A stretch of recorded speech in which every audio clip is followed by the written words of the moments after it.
एक साहिब ने अपना वाक़या लिखा कि वो एक नीम सहराई इलाके में गए। वो तांगा पर सफ़र कर रहे थे, इतने में आंधी के आसार ज़ाहिर हुए तो तांगे वाले ने अपना तांगा रोक दिया। उसने बताया कि इस इलाके में बड़ी होलनाक किस्म की आंधी आती है। वो इतनी तेज़ होती है कि बड़ी बड़ी चीज़ों को उड़ा कर ले जाती है, और आसार बता रहे हैं कि इस वक्त इसी किस्म की आंधी आ रही है। इसीलिए आप तांगे से उतर कर अपने बचाव की तदाबीर करें। आंधी करीब आ गई तो हम एक दरख्त की तरफ बढ़े ताकि हम उसकी आड़ में पनाह ले सकें। तांगे वाले ने हमें दरख्त की तरफ जाते हुए देखा तो चीख पड़ा। उसने कहा, अब दरख्त के नीचे हरगिज़ ना जाइए, इस आंधी में बड़े बड़े दरख्त गिर जाते हैं, इसीलिए इस मौके पर दरख्त की पनाह लेना बहुत ख़तरनाक है। उसने कहा, उस आंधी के मुकाबले में बचाव की एक ही सूरत है, और वो ये है कि आप खुली ज़मीन पर ऊंधे होकर लेट जाएं, यानी उल्टे होकर लेट जाएं। आपने तांगे वाले के कहने पर अमल किया और ज़मीन पर मुंह के नीचे करके लेट गए।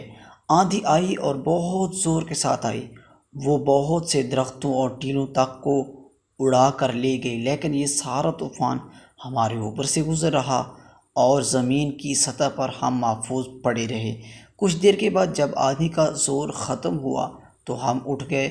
हमने महसूस किया कि तांगे वाले की बात बिल्कुल दुरुस्त थी। आंधियाँ उठती हैं तो उनका ज़ोर हमेशा ऊपर ऊपर रहता है। ज़मीन के नीचे की सतह उसकी बराह रास्त जद से महफूज रहती है। यही वजह है कि आंधी में खड़े होकर दरख्त तो उखड़ जाते हैं, मगर ज़मीन पर फैली हुई घास बदस्तूर कायम रहती है। ऐसी हालत में आंधी से बचाव की सबसे ज़्यादा कामयाब तदबीर ये है कि वक्ती तौर पर अपने आप को नीचा खा लिया जाए। ये कुदरत का सबक है जो बताता है कि ज़िंदगी के तूफ़ानों से बचने का तरीका क्या है। उसका सादा तरीका ये है कि जब आंधी उठे तो वक्ती तौर पर अपना झंडा नीचा कर लो। कोई शख्स इश्तिआल अंगेज़ बात कहे तो तुम उसकी तरफ से अपने कान बंद कर लो। कोई तुम्हारी दीवार पर कीचड़ फेंके तो उसके ऊपर पानी बहाकर उसे साफ़ कर दो। कोई तुम्हारे खिलाफ़ नारेबाजी करे तो तुम उसके लिए दुआ करने में मसरूफ़ हो जाओ।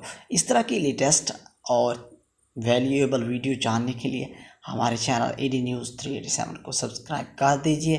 Thank you for watching. अल्लाह हाफ़िज़।